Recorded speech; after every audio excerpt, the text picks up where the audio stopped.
Pour la prochaine table ronde sur les violences sexistes et sexuelles, les violences faites aux femmes, mais aussi toutes les violences, parce qu'on a envie de on aimerait faire de la prévention pour toutes les violences confondues. Nous allons accueillir donc Anne-Nathalie Faubourg du département. Je t'en prie, installe-toi par là. Jérôme Ringot et Monsieur Desrands de la PJJ. Je vous en prie.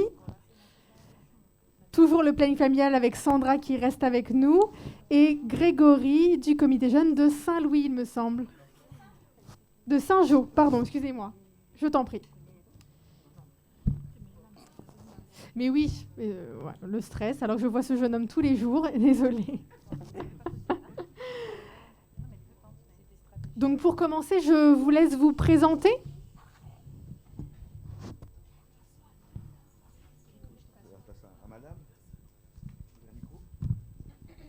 Bonjour tout le monde. Donc moi c'est Madame Faubourg Anne-Nathalie. Donc je suis conseillère technique au conseil départemental sur l'AMD départemental de Saint-Joseph, donc ex-conseil général. Donc en fait au niveau du département, donc on est amené à intervenir auprès des violences faites aux femmes d'une manière générale sur le territoire de la commune de Saint-Joseph et de Saint-Philippe que je couvre, mais aussi à l'échelon départemental puisque le conseil départemental participe financièrement dans le dispositif des violences faites aux femmes au niveau des structures d'hébergement, des modes d'accompagnement. Et il y a aussi une mise à disposition du personnel départemental au niveau des gendarmeries et des polices. Voilà. Donc merci. Jérôme Ringot, je suis éducateur protection judiciaire de la jeunesse, une administration du ministère de la Justice. Je travaille à Saint-Pierre où est l'UMO STEMOI. Ce sont des sigles qui représentent en fait la structure. Et mon collègue Richard Desrands et moi-même donc intervenant sur le secteur sud. Donc pour expliquer un petit peu ce que c'est que la protection judiciaire de la jeunesse, il s'agit d'une administration du ministère de la Justice, une des 3 administrations qui travaillent avec la pénitentiaire, l'administration pénitentiaire et les services judiciaires, c'est-à-dire les magistrats, greffiers, etc., les tribunaux pour faire plus simple. Et nous accompagnons des mineurs auteurs de divers délits ou crimes, et particulièrement ici pour l'atelier, donc des mineurs qui ont eu des actes de violence posés, mais qui peuvent être également victimes. Donc je me suis permis de faire un petit récapitulatif des actions qu'on peut mener sur la thématique violence au niveau de notre service. Donc on anime des groupes de parole de mineurs auteurs de violences. Quand je dis mineurs, ça peut être aussi des jeunes majeurs, puisque ce sont des personnes qui ont été condamnées mineures, mais qui ont pu atteindre leur majorité. Des ateliers concernant les violences sexuelles avec le soutien d'une association ACETIS en général. Des mesures éducatives qui sont conduites avec des supports vidéo aussi qu'on utilise beaucoup en termes de violence et d'arbitrage dans la société de droit. Aussi des ateliers qui concernent les violences routières, donc aussi la plupart du temps à base de documentaires vidéo qu'on peut avoir. Et aussi un projet départemental auquel la structure pour laquelle Richard Desrands et moi-même travaillons sommes affiliés, c'est-à-dire un projet musical avec des artistes locaux qui permet à des jeunes qui sont détenus au quartier mineur de Domingeau ou dans des structures d'exprimer ce qu'ils ont exprimé par les mots et non pas par des actes violents. Voilà, donc Richard Desrands, donc je suis comme mon collègue, donc éducateur à la protection judiciaire de la jeunesse là, de Saint-Pierre, la PJJ, pour parler par sigle, voilà. Donc sur la Réunion, il y a trois gros services, donc 2 services de milieu ouvert et d'insertion pour ce qui concerne Saint-Pierre. Il y a aussi un établissement de placement éducatif qui est à Saint-Denis, voilà. Donc qui gère un hébergement collectif, hébergement en famille d'accueil et également une partie insertion. Donc nous sur Saint-Pierre, le service territorial de milieu ouvert et d'insertion, donc ça comprend, comme mon collègue disait, un certain nombre d'unités, une unité de milieu ouvert, une unité d'insertion. On est une équipe pluridisciplinaire, voilà, on intervient, il y a des cadres, il y a psychologues, assistants de service social et le gros de la troupe est composé d'éducateurs ou d'éducatrices, voilà. On a aussi de personnel administratif et tous ces professionnels concourent, collaborent dans l'accompagnement de jeunes mineurs. Hein. Alors le public accueilli, effectivement, ce sont de jeunes dits sous mandat judiciaire. Ce n'est pas des jeunes, on n'est pas des éducateurs de la prévention, même si un des aspects de notre accompagnement éducatif, c'est la prévention, ou du moins la prévention de la récidive, puisque quand les jeunes arrivent dans notre service via des décisions de justice, hein, essentiellement des juges pour enfants, des juges d'instruction, mais aussi du parquet. Donc il y a l'accompagnement éducatif, mais il y a aussi des actions qui sont menées autour de la prévention de la récidive et la prévention de la violence, puisque c'est la thématique de ce jour.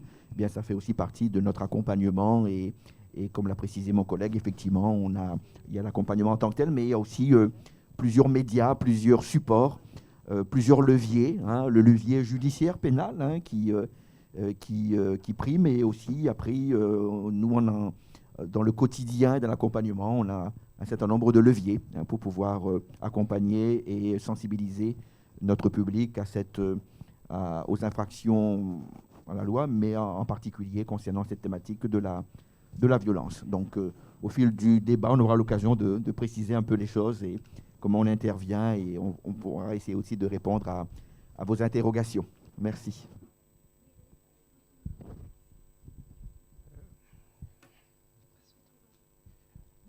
Je m'appelle Grégory, je suis un jeune du comité de Saint-Joseph. Donc je suis venu pour apprendre un peu avec nos copains qui nous suivent en direct.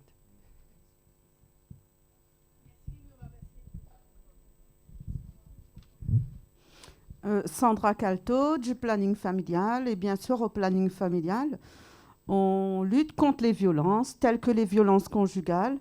On écoute, une écoute active centrée sur la personne. On accompagne, on oriente, on fait le suivi des victimes de violences conjugales.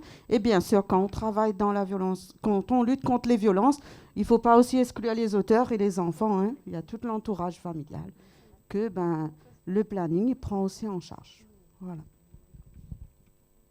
Je pense que pour lancer cette table ronde, on pourrait rappeler que la semaine prochaine, c'est le 25 novembre.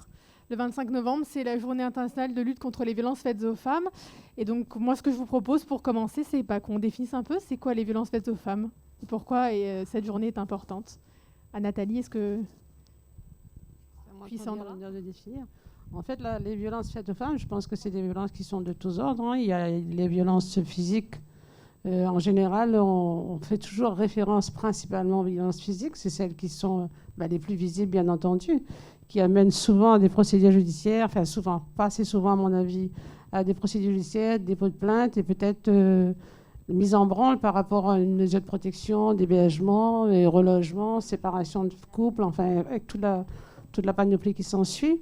Mais il y a aussi après qui est ce qu'on appelle la partie immergée qu'on ne voit pas, et qui se passe souvent aussi dans le secret familial. C'est aussi tout ce qui est violence psychologique que bon nombre de femmes subissent sans forcément en prendre compte et sans pouvoir réagir de fait, parce qu'effectivement, il n'y a pas forcément la prise de conscience, il y a un vécu, il y a une éducation qui est là, il y a des choses qui ont été subies par le passé, dans l'enfance, qui sont reproduites probablement dans l'histoire du couple à un moment donné.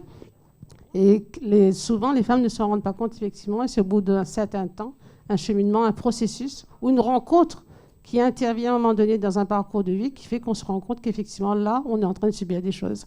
Et effectivement, comme Madame disait, c'est aussi les violences, les enfants en sont souvent témoins. D'ailleurs, maintenant, on a fini par admettre qu'effectivement, les violences conjugales, donc au sein du couple, sont des violences intrafamiliales qui ont forcément des répercussions sur les enfants, qui vont forcément, quelque part, si ce n'est pas travaillé, reproduire le même schéma dans leur vie future. Donc, on a aussi les violences, donc on a parlé des violences physiques, on a les violences psychologiques, donc beaucoup plus sournoises, beaucoup plus insidieuses, mais qui sont présentes parfois sur plusieurs générations. On a aussi les violences sexuelles, dont on parle encore moins, effectivement. Et là, on a effectivement, heureusement que les lois sont intervenues, notamment concernant le viol au niveau du couple. Hein. C'est des lois qui n'existaient pas, mais on voit que la société évolue malgré tout. Et voilà, c'est 3 types de violences que moi je verrais en fait en termes de violence conjugale. Après, effectivement, on a tout ce qui est des violences intrafamiliales, donc plus large, violences sur les enfants. Comme je disais tout à l'heure, effectivement, des violences qui surviennent au niveau du couple devant les enfants, on est déjà sur de la violence intrafamiliale, on est sur des schémas qui sont probablement répétitifs si on n'arrive pas à mettre en place un accompagnement et si ce n'est pas dépisté assez tôt pour que les choses ne se reproduisent pas. Peut-être pour compléter un peu ce que dit madame là, moi je dirais toute violence que peut subir, je vais dire une victime, hein, nous connaissons très bien que Nena aussi des victimes hommes comme des victimes femmes, d'accord? Mais nous parlons souvent des victimes et bon, on est en train de penser que nous pensons à la femme, mais parce que quoi, il y a quand même eu en 2019 156 féminicides. C'est quoi féminicide? C'est la femme, les morts sous les coups de son conjoint. D'accord? Et c'est pour ça que nous parlons beaucoup de violences faites aux femmes. Et moi, je voulais rajouter, il y a la violence psychologique, ben ça y impacte dans toutes les autres violences que la femme elle peut subir. Que ce soit la violence physique, la violence sexuelle, la violence économique, la violence administrative et la violence sociale. Ben, la violence psychologique, là, dans tout ça, la femme, elle est atteinte. D'accord? Par rapport à ça, je rebondis sur ce qu'elle dit. Effectivement, quand on parle de violence faite aux femmes, je vois aussi une violence qui est peut-être moins lisible, moins visible par l'ensemble, mais c'est effectivement tout ce qui est violence dans le domaine social, effectivement.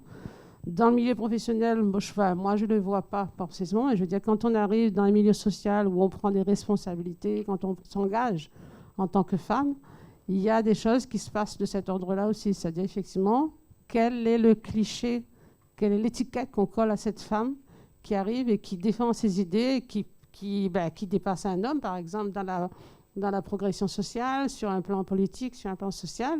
Et on voit aussi ce type de violence-là, des femmes qui sont dénigrées parce qu'elles sont des femmes et qu'elles prennent quelque part, entre guillemets, en tout cas, c'est ce qui est perçu comme ça par moment, la place de certains hommes sur la place sociale. Donc c'est aussi une forme de violence qui est plus subtile, peut-être on va dire, mais je veux dire qui aussi marque quand même quelque chose qu'il faudra sur lequel on travaille. Jérôme, pour compléter.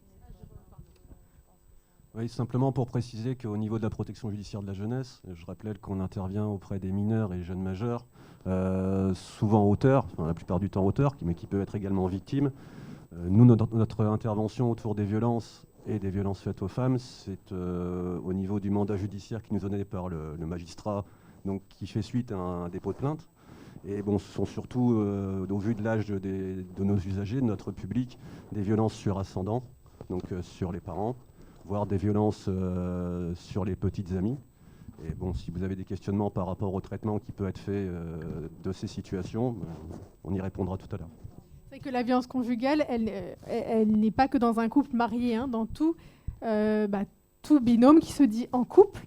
Hein, et quand on parle de violence sociale, de violence économique dans le cadre du couple, c'est par exemple interdire à sa compagne d'avoir un compte bancaire, de travailler, de sortir le soir avec ses amis. On est dans la violence sociale. Tout ça, ça fait partie des violences psychologiques, sociales et économiques qu'on va retrouver dans les violences conjugales. Et ça, il ne faut pas les oublier. Elles sont pas anodines, au contraire. Par exemple, d'interdire sa copine de s'habiller comme elle le souhaite, de sortir avec ses amis, de sortir à telle heure, de pas être, d'avoir je sais pas quel ami sur les réseaux sociaux. Tout ça, c'est quand l'autre contrôle votre vie, on est dans les violences conjugales.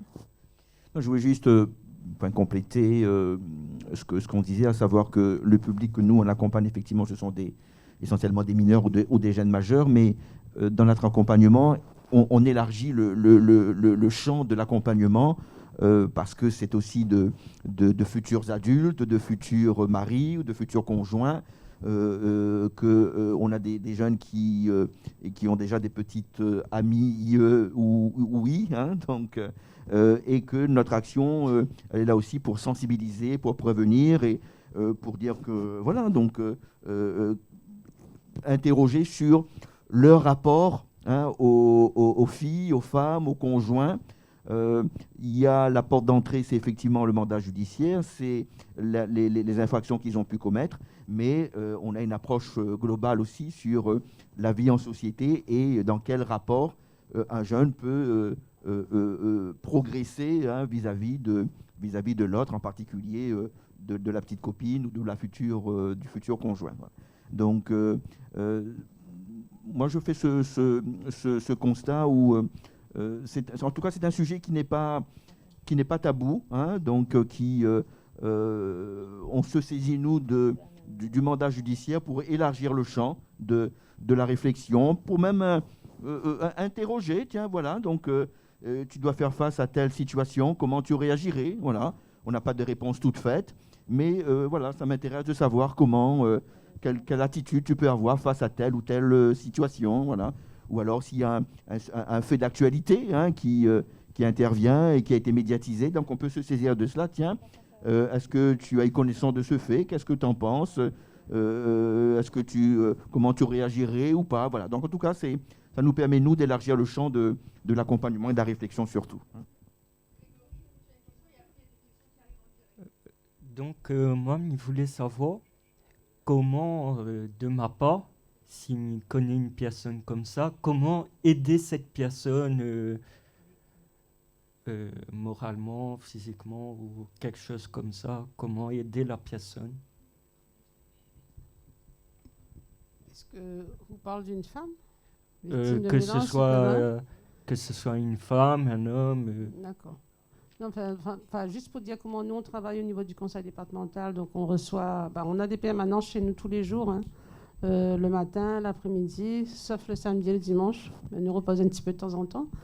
Mais donc tout ce qui est violence sur les enfants, ou même il y a même des espaces de parole, sans que ça soit forcément des violences, hein, des jeunes ou des personnes qui sont en difficulté, qui ont besoin d'une écoute à un moment donné, ils peuvent se présenter à nos services. On est ouvert de 8h à 16h, même sur le temps de repas, on est ouvert. Donc il y a une possibilité. Après, tout ce qui est violence pure, je veux dire, effectivement, il faut réfléchir à voir si effectivement, si c'est un mineur, donc il y a une procédure particulière. Donc, si c'est un majeur, si c'est une femme ou un homme victime de violence, donc soit effectivement, elle se présente dans nos services, il y a la possibilité aussi, si c'est une femme victime de violence, d'aller directement aussi à les services de gendarmerie ou de police aussi, où il y a des permanences d'assistante sociale qui font des permanences. Je pense qu'en fonction des territoires, je crois que c'est à raison d'une fois par mois sur Saint-Joseph. Je crois que c'est le dernier vendredi du mois, il me semble. Donc, il y a une AS. Voilà, et c'est quelqu'un qui est donc payé par le département mais mis à disposition de la gendarmerie ou de la police et qui fait des entretiens avec la personne. Au moins une première écoute, même à notre niveau, il y a déjà une première écoute. Effectivement, c'est pas facile de franchir le pas, hein, parce que c'est pas évident d'arriver dans une institution et d'arriver à dire j'ai un souci, j'ai besoin d'être écouté. Mais en même temps, si la personne ne fait pas le pas, c'est un petit peu compliqué pour nous. Après, tout ce qui est violence, difficulté familiale, autre. Si la personne ne vient pas, c'est compliqué parce qu'en fait, on a des informations comme quoi il y a des femmes qui sont en difficulté, mais elles ne viennent pas. Et aller vers une dame qui est en difficulté ou victime de violence physique chez elle, c'est compliqué aussi parce qu'effectivement, il y a l'agresseur, entre guillemets, qui est à domicile. Donc, on ne peut pas se rendre à domicile. Donc, il faut absolument que la personne soit accompagnée, soit conseillée par un tiers qui arrive à nos services. Effectivement, il y a une écoute. Et s'il y a besoin, il y a une prise en charge qui se fait par le biais du 115 ou autre. Donc, un accompagnement physique. Après, il y a toute une procédure qui se met en place après par rapport à ça. Moi, j'aurais envie de rajouter, par exemple, si dans mon quartier ou dans mon immeuble, là, on a des scènes de violence, mais on entend du bruit tout le temps chez le voisin, le même affaire, nous entend le famille crie, nous entend marmaille, tout ça. Et si nous ne fait rien, nous-mêmes, nous sommes en train de contribuer à la violence, là. D'accord? Les vrais, nous, ça ne va pas mettre à nous en danger. OK? Mais il y en a plein de choses d'autres que nous pourrions faire. Telles que, appelle la police. Et ça, nous pouvons appeler la police et le voisin, il peut ne pas connaître, c'est nous. Hein? D'accord? Sans que nous disions qui nous l'est. D'accord? Appelle la police. Et aussi, peut-être quand nous trouvons ou la femme ou le bonhomme ne connaît pas qui les victimes dedans tout seul, dit, reste pas tout seul avec ça. On parle, aller dans telle ou telle association, il y a plein de structures qui sont là pour aider les autres. C'est juste pour dire que si nous entend, nous connaît et nous fait rien, nous contribue, d'accord? Après, il y a aussi la loi qui dit, tout citoyen est dans le droit et le devoir d'informer parce que nous avons une personne vulnérable que les victimes, d'accord? Qui sont les personnes vulnérables? Les enfants, les porteurs de handicap, les personnes âgées et les femmes enceintes. Hein? Que il faut nous informer aussi. Parce que, il est comme si nous contribuons, si nous ne fait pas rien. D'accord? Alors, on va juste prendre la question et après, Monsieur Desrands, vous Non, réagirez. juste, mais là je parle sous couvert plus Allez-y. de ces dames. Il me semble qu'il y a pour les personnes qui ont du mal effectivement à faire cette démarche de se présenter vers les institutions, les associations, mais il me semble qu'il y a un numéro qu'on peut aussi appeler. Hein, voilà. Donc peut-être rappeler bien sûr. effectivement les coordonnées de ce numéro de téléphone Tout que à les fait. gens peuvent appeler. Hein. Tout à fait, on dira ça tout à l'heure. On va prendre la question. Alors, on a une question de Juju qui demande quelles sont les peines encourues dans les situations de violence conjugale et d'agression verbale. Moi, je laisse la PJ répondre là. Alors, on m'entend là? Oui, c'est compliqué de répondre à la question, sachant que chaque peine est donnée par rapport à des faits posés. C'est-à-dire quelles sont les violences, quelles sont la récurrence, qui est violent envers qui, quels sont les tenants, les aboutissants, j'ai envie de dire, de l'affaire, puisque en justice en France, chaque situation amène à un jugement. Donc certes, il y a un panel de possibilités de peines, que ce soit des peines d'emprisonnement ou des peines en milieu extérieur. Mais de vous donner un quota, c'est pas possible, parce qu'au niveau du jugement, justement, c'est un jugement qui est mis au prisme de la situation individuelle des personnes. Pour compléter la réponse de M. Ringot, effectivement, d'une manière générale, ce sont des situations qui relèvent plus de la correctionnelle, en fait. Hein. Sauf si, effectivement, il y a décès. Donc là, c'est les assises. Après, les peines se multiplient. Mais après, effectivement, il y a une procédure avec... mais toute situation est particulière et c'est soumis, effectivement, à un jugement avec... donc, il n'y a pas de réponse type par rapport à ça. Nous... Grégory, question? Ah, question. Nous avons une question à propos du cyberharcèlement. Donc, du CJ de Saint-Pierre qui demande c'est quoi le cyberharcèlement?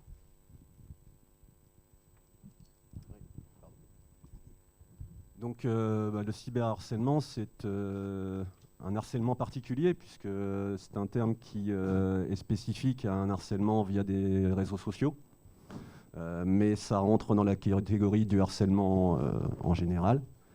Donc en termes de traitement judiciaire, effectivement, de mémoire, une personne qui harcèlerait quelqu'un sur les réseaux sociaux et qui contribuerait à ce que cette personne se suicide, par exemple, est sous le coup d'une peine de prison qui, je vais vérifier après, mais je crois que c'est 1 an et demi ou 3 ans, et d'une amende, sachant qu'en termes de réponse judiciaire à ce type de harcèlement, ce qui est conseillé, bien sûr, c'est d'en parler, donc d'en parler aux personnes à qui on peut en parler. Si ce sont des mineurs qui sont scolarisés, d'en parler à l'intérieur de l'établissement scolaire, à leurs parents.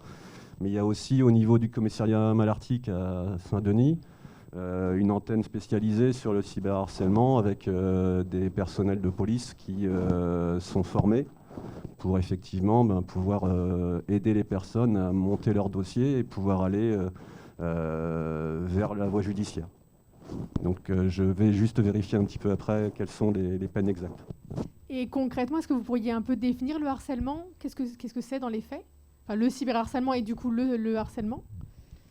Alors, ça peut prendre plusieurs formes, mais la base, c'est quand même une espèce de pression. Madame parlait de l'aspect psychologique, la pression psychologique, hein, ou profiter de la vulnérabilité, de la fragilité, hein, de l'autre, hein, pour pouvoir exercer une espèce de pression à partir de chantage, de menaces, parce que la personne qui en est l'auteur présumé a connaissance, hein, de ce qui peut faire toucher, hein, l'autre dans son intégrité, pas forcément physique là, mais psychique, psychologique, hein, et mentale. Et on connaît, hein, les dégâts, hein, que ce type de pression, hein, peut occasionner, hein, je ne sais plus qui d'entre nous parlait de la partie invisible, là. Hein, donc, effectivement, hein, il y a ce qu'on voit, il y a ce qu'on ne voit pas, et tous les dégâts hein, psychologiques que ça peut occasionner.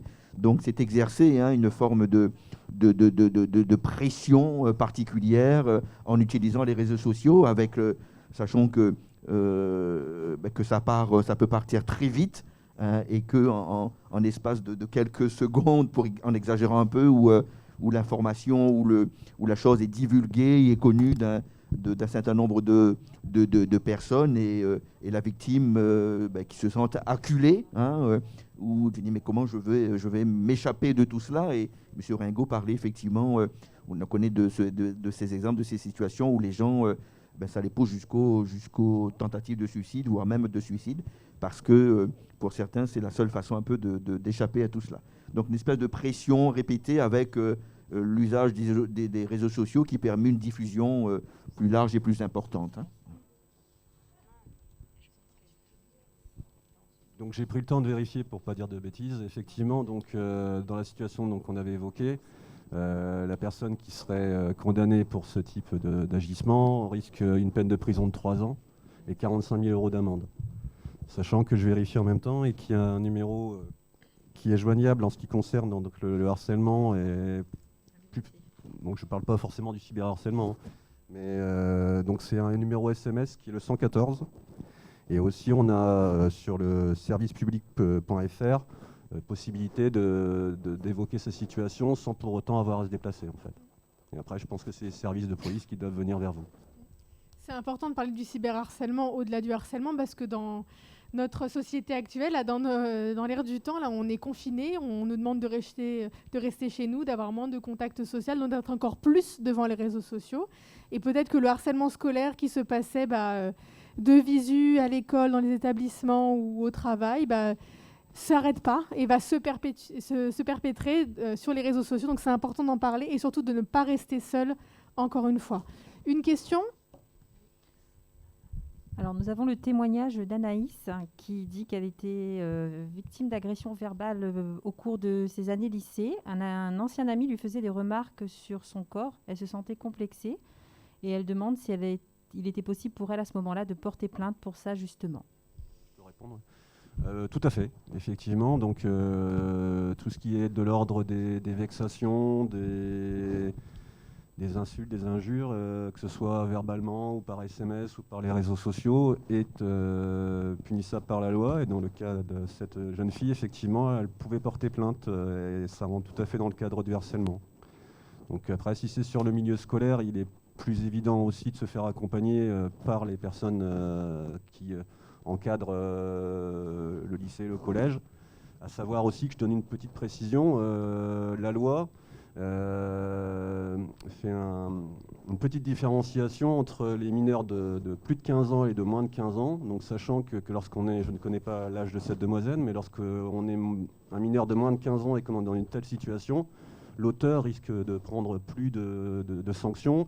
Et effectivement aussi, la situation est beaucoup plus traitée rapidement vu l'âge de la victime.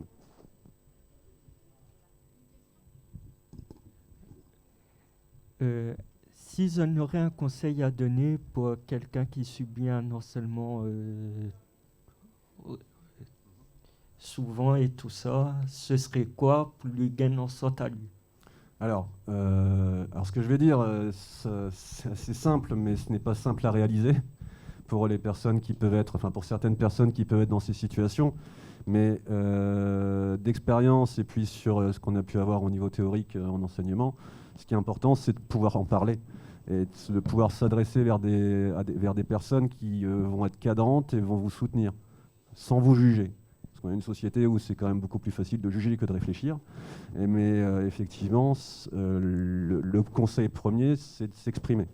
Ne serait-ce que pour pouvoir ne pas entrer dans une spirale où il y a un repli sur soi-même et qui peut conduire à ce qu'on disait tout à l'heure, à des actes qui sont irréversibles.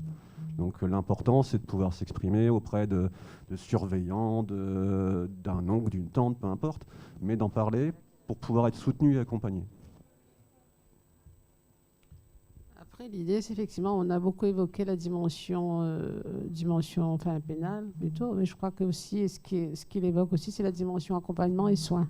C'est aussi très important. C'est-à-dire qu'une fois, effectivement, la personne de notre entourage, comme Madame disait, hein, qui soit un relais à un moment donné, mais pour nous amener vers une situation, une association, une institution, un service qui peut nous accompagner et nous accompagner dans la durée. Parce que c'est vrai que souvent, les gens qui sont victimes du harcèlement, il y a des choses qui s'accumulent dans la durée et qui n'ont pas été traitées. Et effectivement, on arrive à des situations où il y a des passages à l'acte parce qu'il y a un moment donné, il a été entendu à un moment donné, mais pas suffisamment accompagné et entendu pour que la situation s'améliore en fait. Et on arrive à une situation à un moment donné, un cul-de-sac, et la personne ne sait plus quoi faire, effectivement, donc il y a un passage à l'acte. Et je voulais quand même revenir un petit peu sur ce type de violence-là, tel que le harcèlement et les autres types de violences psychologiques, les enfermements psychologiques, qui sont les violences, à mon sens, les plus difficiles déjà à diagnostiquer, parce qu'effectivement, la personne n'en a pas forcément conscience, les plus difficiles aussi parce qu'elle n'est pas visible, elle est insidieuse. Donc on a deux niveaux, et c'est vrai qu'au niveau de la loi, au niveau pénal même, c'est aussi plus compliqué aussi. Donc forcément, et après on a aussi notre histoire qui joue, on a aussi notre seuil de tolérance aussi qui intervient à ce niveau-là, c'est-à-dire qu'une remarque qui est faite à quelqu'un peut passer parce que la personne elle a une estime de soi suffisamment au top pour faire qu'elle y accepte cette remarque-là. Et pour la deuxième, ça passe pas parce que ça touche une blessure qui remonte à l'enfance, qui est la blessure d'humiliation ou autre, qui ressort et qui fait que cette personne-là se sent effectivement plus attaquée qu'une autre et elle est atteinte dans son bras profond par rapport à ça. Et si c'est des choses qui ne sont pas élaborées, parlées, comme disait M. Ringot, et travaillées et accompagnées, c'est des choses qui peuvent s'inscrire durablement. Et quelqu'un qui est harcelé aujourd'hui, il peut être harcelé même en sortant du même contexte. Si ça n'a pas été retravaillé, il va être harcelé dans un autre contexte parce que, en fait, intérieurement, les choses n'ont pas été travaillées. Donc, effectivement, il y a la dimension pénale, mais je crois qu'il y a la dimension accompagnement social et la dimension soins qui est aussi importante. On aurait envie de dire aussi que c'est aussi les violences les plus répandues et les plus destructeurs, ces violences psychologiques-là, verbales et morales, et que, comme vous disiez tous, là, les compliquées. Parce que bien souvent, il parle des femmes, mais aussi les hommes, il n'exclut pas. Bien souvent, les femmes disent, non, madame, ne tape pas moi, m'en a point la marque dessus moi. Mais elle est victime de violences aussi destructeurs que le physique, là. Et, pour elle, non. Comme n'a point la marque, n'a point le côté physique, là, pour elle, non, elle est... non, vous êtes victime de violences psychologiques, verbales, morales. Aussi le harcèlement. Moi, j'ai coutume de faire le parallèle, en fait, entre les situations d'abus sexuels sur les enfants, notamment sur les mineurs. Et c'est vrai que, par exemple, toutes les situations d'abus sexuels en termes d'attouchement, ça passe en correctionnel. Tout ce qui est de l'ordre du viol, de la pénétration, ça passe aux assises. Et c'est gradué comme ça. Le souci, moi, je l'ai vécu dans ma pratique professionnelle, c'est qu'effectivement, et le mal, quand on voit une situation d'attouchement, le mal est plus profond parce que ça n'a pas été réparé, en fait. Parce qu'en fait, on se dit, c'est anodin, il y a eu un toucher, ça n'est pas trop grave. Ça a été minimisé. Ça a été minimisé et c'est insidieux parce qu'en fait, le geste, il est insidieux. C'est-à-dire qu'un père, ou je dis un père parce que c'est ce qu'on rencontre le plus souvent, mais ça peut être aussi une mère, qui est dans une démarche incestueuse ou une démarche d'abus par rapport à son enfant notamment, l'enfant, il ne sait pas trop en fait si c'est une marque d'affection ou pas. Donc ça lui fait croire aussi. Ça peut faire croire, mais ça peut aussi laisser passer comme si c'était une marque d'affection. Et effectivement, des fois, ça passe aussi dans le langage. Et du coup, le maman, il grandit avec ça. Et c'est vrai que ça le détruit de l'intérieur et ça il empêche à lui de construire à lui. Alors que si c'est je ne dis pas que le viol, c'est mieux. Je dis, mais par contre, si c'est un viol avec une pénétration, déjà, c'est reconnu autrement déjà par le milieu social, par la justice. Mais c'est aussi quelque chose de clair. Clairement. Les choses sont claires. Et quand c'est pas clair et quand c'est insidieux, c'est tout l'ordre, c'est les violences psychologiques, c'est le harcèlement. Et ça prend beaucoup plus de temps d'écrire parce qu'il faut un niveau de prise de conscience pour que la personne se rende compte effectivement qu'elle a été violentée à ce moment-là, qu'elle a été agressée, qu'elle est agressée au quotidien s'il s'agit d'une femme qui est harcelée ou enfermée mentalement ou socialement ou économiquement. Il faut déjà cette prise de conscience-là qui est longue Et je vous dis, souvent, il suffit quoi? D'une rencontre à un moment donné, je ne sais pas, un reportage ou une rencontre avec une personne à un moment donné, pour que les gens s'en rendent compte. Et tant qu'il n'y a pas ce cheminement-là, on ne se rend pas compte. Alors que la violence physique, c'est clair, elle est établie. Ce qui est important de dire, c'est qu'aucune violence est plus importante qu'une autre. Une violence, quelle qu'elle soit, psychologique, physique, sexuelle, sociale, économique, est grave. Elle est grave et on n'a pas à subir de violence, elle est interdite. Et c'est pour ça qu'il ne faut pas hiérarchiser. Une violence psychologique n'est pas moins grave qu'un coup. D'ailleurs, moi aussi je vais parler des femmes, mais pas que. Souvent on nous dit, mais les mots ils restent, le bleu il part. Et tout à l'heure, c'est bien, on va faire la transition pour la table ronde d'après où on va parler de mal-être, mais les violences ont un réel impact psychologique et il ne faut surtout pas les minimiser.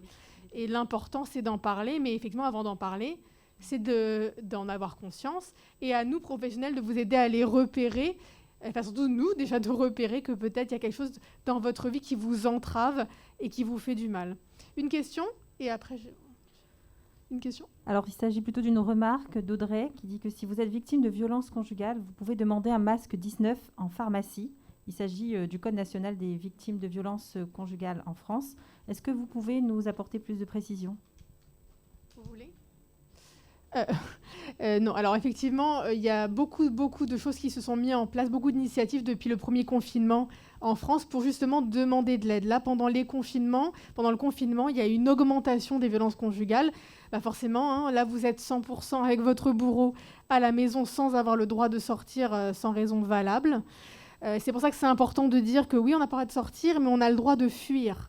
Fuir notre domicile parce qu'on est victime de violences conjugales, ce n'est pas sortir avec une autorisation de sortie de confinement. Donc ça, déjà, c'est important de dire. Et donc, pour avoir de l'aide, parce qu'on peut très bien... il y a beaucoup de choses qui sont mises en place dans les pharmacies. Donc, effectivement, le masque 19, mais aussi, il me semble, un point noir sur dans la main, mais aussi juste de demander de l'aide. C'est-à-dire que la pharmacie, c'est facile de dire je sors de la maison pour aller acheter mes médicaments, pour aller à la pharmacie pour X ou Y raison. Et normalement, tous les pharmaciens, depuis le premier confinement, et pharmaciennes, savent qu'ils et elles sont des relais pour les violences, pour l'accueil des victimes et doivent contacter tout de suite la police pour une prise en charge de ces personnes qui viennent en pharmacie. Donc ça, c'est important d'avoir ça en tête. Les pharmacies sont des relais importants. Qu'on demande un masque 19 ou juste qu'on demande de l'aide, les pharmaciens et pharmaciennes sont au courant de cette démarche. Oui, simplement, là, si c'est beaucoup moins notre domaine professionnel, mais bon, on est aussi des citoyens. Et donc, j'avais vu qu'aussi, il était possible, il y a plein de gestes qui sont mis en place, justement du fait du confinement aussi, pour prévenir.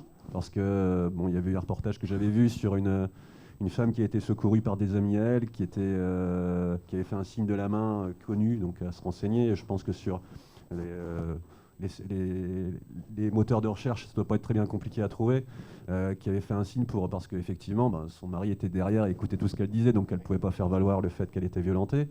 Il y a aussi, je sais, dans les établissements, même si actuellement c'est un peu compliqué du fait de la crise sanitaire, mais dans les établissements tels que les restaurants, les bars, un cocktail spécial que vous commandez au bar et qui veut dire qu'effectivement, le terme, vous le retrouvez sur Internet également, qui veut dire qu'effectivement, l'entretien que vous avez avec la personne que vous avez rencontrée se passe mal et que donc vous demandez de l'aide.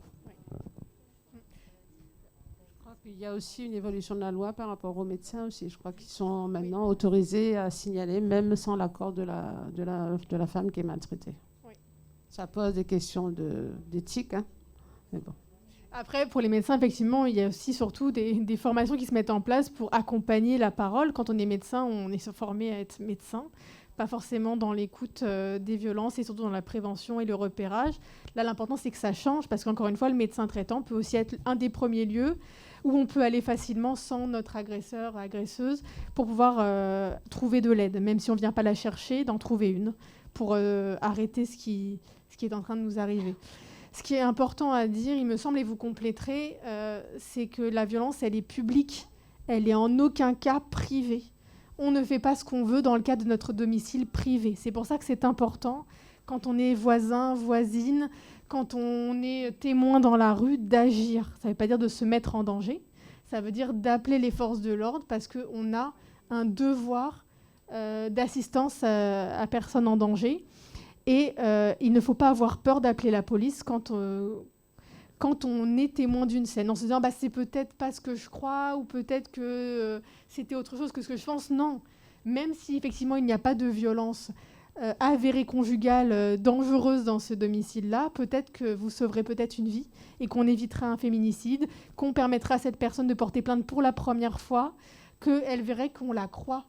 Parce que dans les violences conjugales, ce qui empêche le plus les victimes de parler, c'est qu'on leur fait croire qu'elles sont nulles, qu'elles sont moins que rien, que même si elles vont à la police, on ne les croira pas, que c'est de sa faute et qu'elle l'a bien cherché, et que de toute façon, personne ne l'aidera parce qu'elle est trop nulle et qu'elle y croit, elle ne comprend rien à rien. Non, non et non.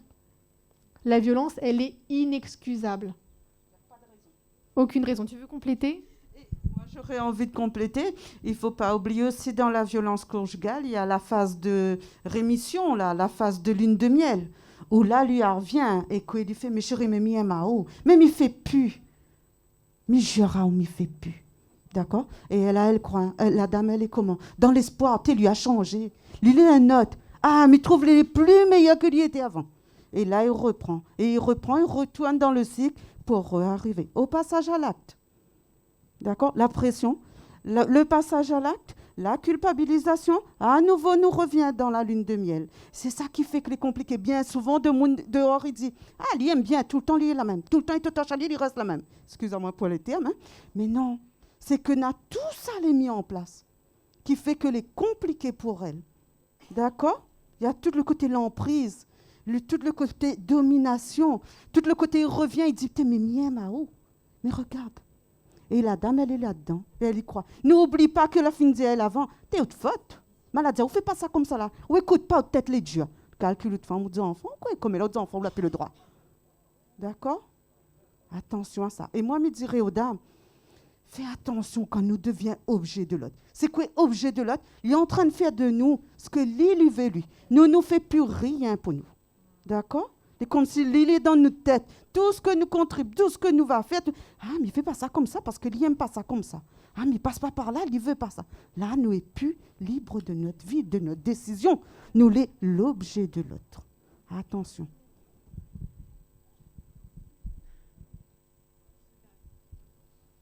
Grégory, est-ce que tu aurais une autre question? Oui, il y a une question. Alors, je sais que mes collègues me font signe qu'on n'a plus beaucoup de temps. Et alors que moi, je prends mon temps. Parce que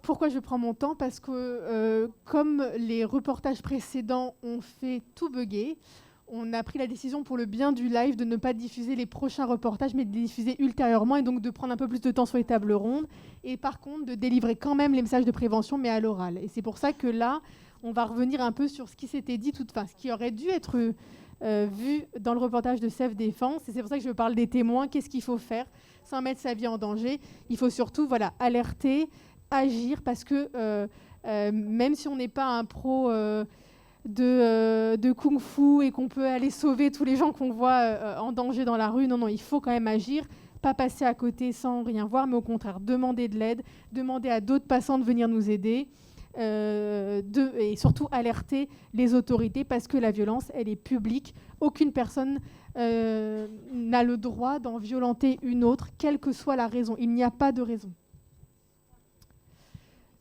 Une question. Alors, je vous lis textuellement. Donc, c'est Anna qui dit « J'ai été victime d'agressions verbales sexuelles par des amis au collège. Je suis allée le dire à la CPE. Une des dames m'a dit « Un homme qui fréquente des femmes, c'est un tombeur. » Alors déjà, j'ai envie de dire, ce ne sont pas des amis. Hein. Et je vais laisser réagir les collègues. Ah, il y a une suite, pardon. Et pour une femme, c'est une paix. J'aurais dû faire quoi?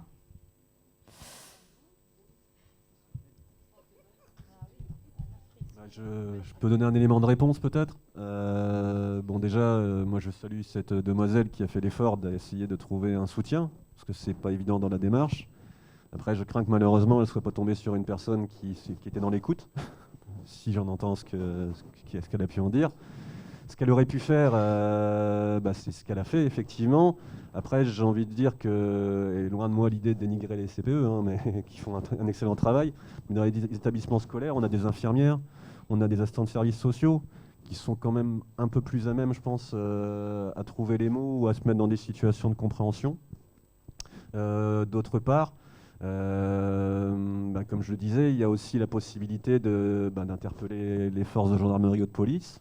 Donc là, si c'est une jeune fille mineure, il faut effectivement qu'elle soit accompagnée par ses responsables légaux, c'est vrai. Et d'autre part, l'intervention au niveau de l'éducation nationale peut donner, je laisserai Nathalie en parler un petit peu, mais une information préoccupante qui amène à ce qu'il y ait effectivement une démarche qui soit entamée avec intervention de professionnels. Mais je dirais qu'elle a fait la bonne démarche, mais qu'elle n'est peut-être pas tombée sur la bonne personne. Pour confirmer ce que Jérémy dit, effectivement, là, je pense qu'il y a un service social aussi au niveau de l'établissement scolaire, normalement, qui sont chargés justement de faire le relais par rapport à ce type de situation et de ramener au niveau du conseil départemental s'il y a lieu, par le biais d'une information préoccupante ou pas. Et je pense qu'effectivement, là, il y a un maillon qui n'a pas bien fonctionné. Voilà. Préciser que cette démarche est toujours et encore possible. C'est-à-dire qu'elle ne s'arrête pas à ce constat ou est-ce qu'elle a vécu là, mais que en tant que ce qu'elle a subi en tant que victime présumée pour l'instant, mais elle peut continuer et poursuivre cette démarche en direction d'autres professionnels ou d'autres personnes. En tout cas, ce qu'on disait nous tout à l'heure par rapport à tous ces phénomènes qui nous interpellent et qui nous inquiètent à plusieurs titres, hein, que ce soit au niveau professionnel, mais aussi personnel en tant que citoyen. C'est comment aider ces personnes victimes de rompre cet isolement. Hein. C'était un peu l'interrogation là, de Grégory, hein, c'est ça, voilà. C'est rompre l'isolement. Hein. C'est comment soutenir ces personnes par le biais d'une rencontre. Peut-être que ça sera plus facile pour elles d'interpeller telle ou telle personne dans le cercle familial, dans le cercle élargi ou à l'extérieur. Mais c'est comment les accompagner à rompre l'isolement. Mais envie de peut-être rajouter, parce qu'on dirait qu'elle a parlé de violence sexuelle aussi, là, non? Hein? Ben, elle est peut-être jamais trop tard, elle peut encore... Hein? Voilà, c'est ce que moi je voulais dire. Hein? Elle est peut-être jamais trop tard, elle peut encore aller vers une plainte si elle y souhaite. Hein? Et surtout, reste pas dans le silence. Allez, sortez-le. C'est vrai que c'est compliqué, on dit toujours à la victime, tu dois parler, tu dois trouver de l'aide, et quand on le fait, on trouve ce genre de réponse. C'est vraiment dommage, et c'est sûr que, en plus, les violences sexuelles, entre autres, abîment l'estime de soi, la confiance en soi, et c'est encore un effort de plus à aller devoir continuer à en parler à d'autres personnes. Parfois, par le téléphone, c'est plus simple, parce qu'on peut avoir une réponse peut-être plus rapide que par un rendez-vous. On n'a pas à se déplacer. On peut raccrocher si on ne se sent pas bien aussi. Hein. Ce qu'on ne peut pas faire dans un rendez-vous, c'est plus compliqué de partir.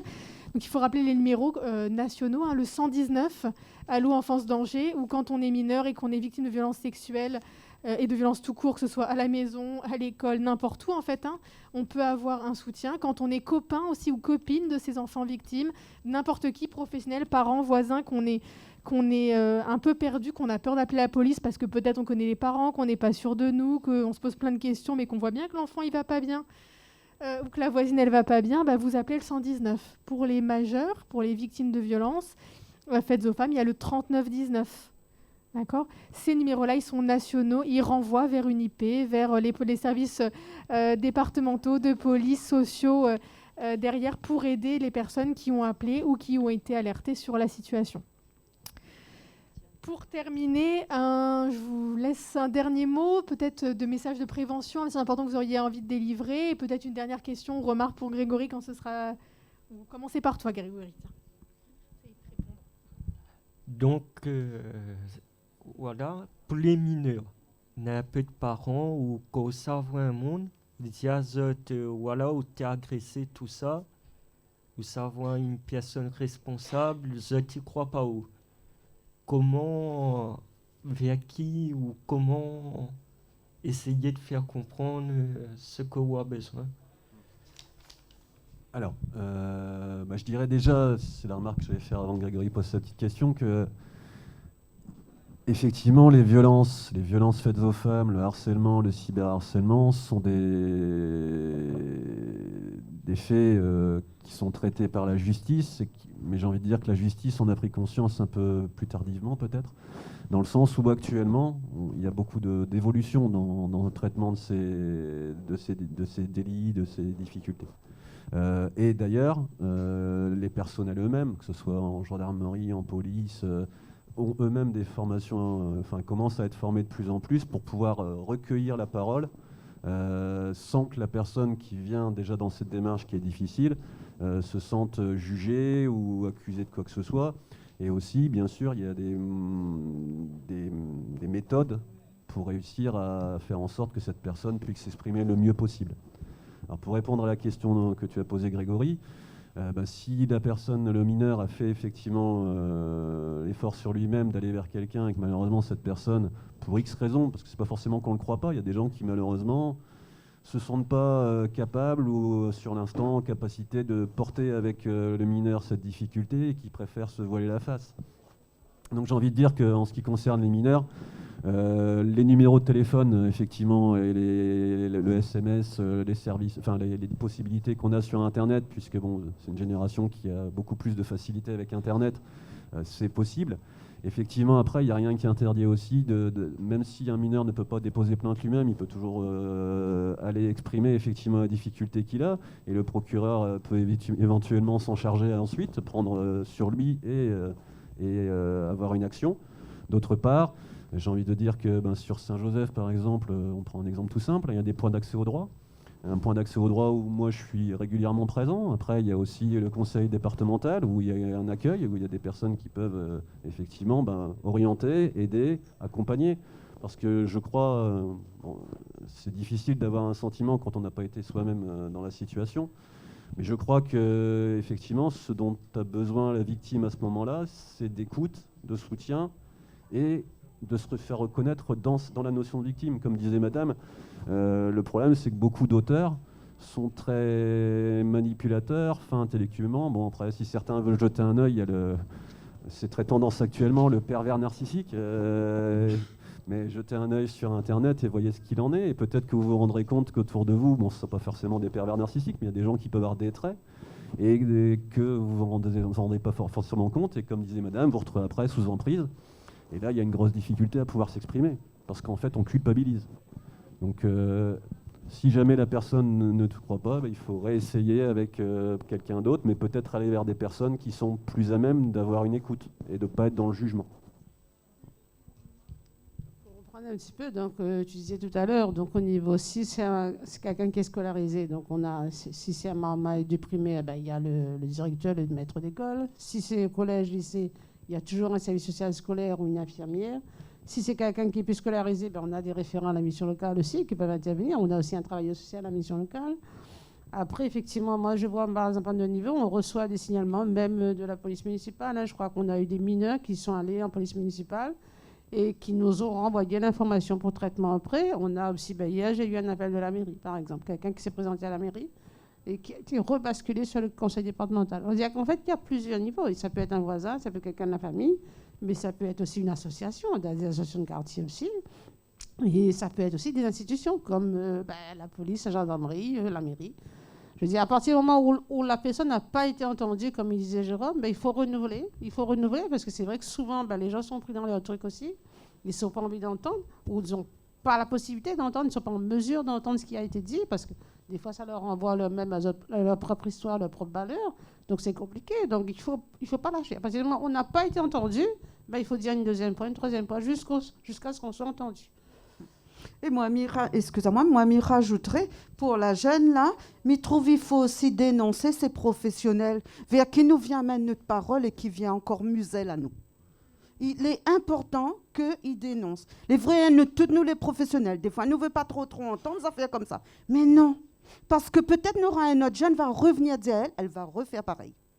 Je ne sais plus, elle ne connaît plus c'est qui le nom de la jeune, mais il est important qu'elle y remonte ça, ce qu'elle a vécu par rapport à ce professionnel.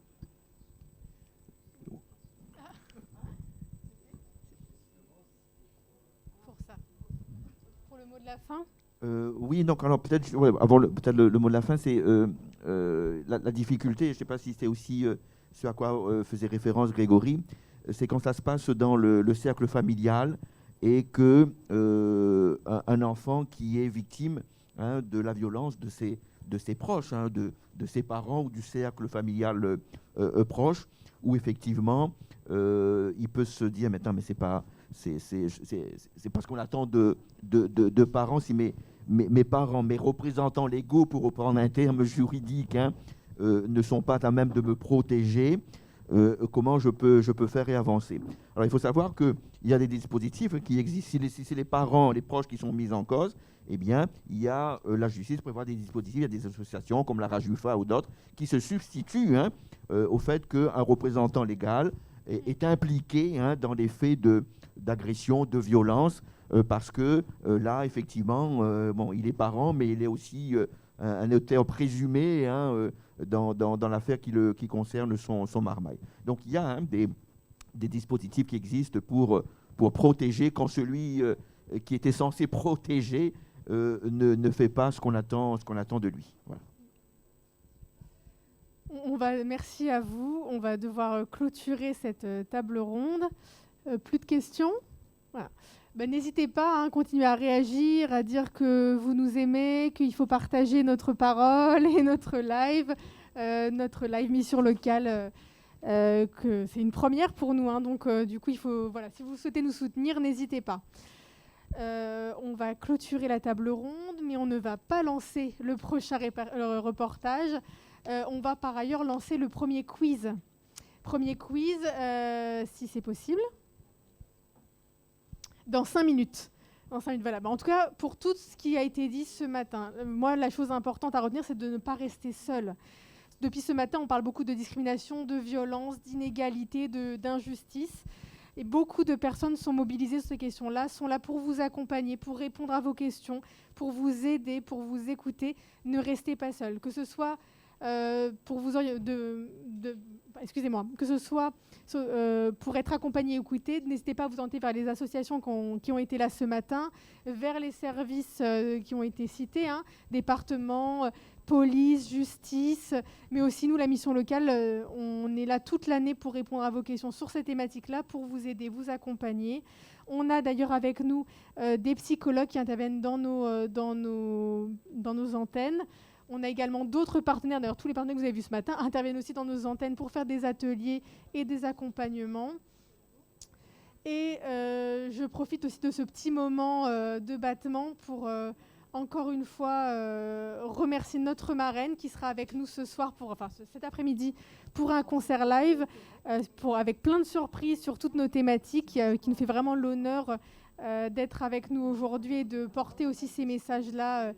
On espère plein d'espoir pour que ces violences diminuent, parce que rappelons-le, aujourd'hui en novembre 2020, on est déjà à 81 femmes mortes sous les coups de son compagnon ou de son ex-compagnon depuis le début de l'année, et c'est beaucoup trop. On est déjà en train de dépasser les chiffres de 2019, donc là on voit bien que avec la situation de confinement, ça a augmenté ces chiffres de décès, de féminicides, et c'est inacceptable. Donc on compte sur vous aussi pour faire de la prévention autour de vous, pour agir, parce qu'on peut toujours agir. Tout à l'heure, on parlait de cyberharcèlement, et de ce qu'on n'a pas parlé, c'est que le cyberharcèlement et le harcèlement tout court, ce sont des masses aussi de personnes qui vont s'allier contre une personne.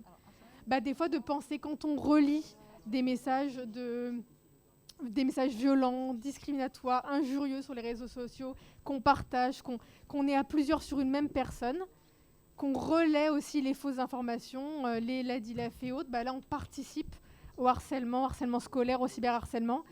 Là, il y a une chose très simple pour arrêter tout ça, c'est de se taire, c'est de ne pas relayer, c'est de ne pas diffuser les messages injurieux qui ont été dits, c'est de ne pas continuer à insulter la même personne dans sa classe ou dans son réseau d'amis. Voilà.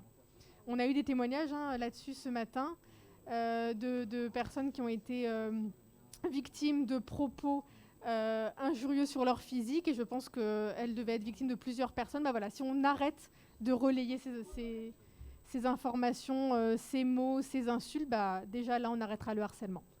Donc on a tous et toutes un rôle à jouer. Merci à vous, merci pour cette table ronde, et on continue.